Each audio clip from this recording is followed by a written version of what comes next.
कौन है? हाँ आई बाबा।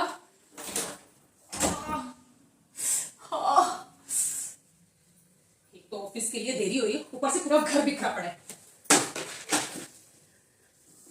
आई माँ,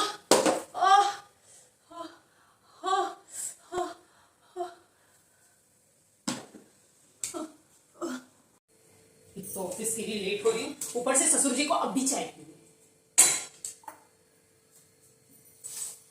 बहू इधर आ। हाँ बाबा आई। मैंने खाना बना के रख दिया है किचन में, और अगर रेणुका आएगी तो उसको बोल देना मशीन में कपड़े डले हुए निकाल के सुखा दे, और बर्तन घसेगी तो उसको बोलना ठीक से घस के जाए क्योंकि कढ़ाई जल चुकी है। और क्या कहना था मुझे, हाँ चाय की तैयारी भी मैंने कर ली, मैंने सब कुछ कर दिया। चल चल मुझे लेट हो रही है, जा रही, बाय बाय बाय बाय।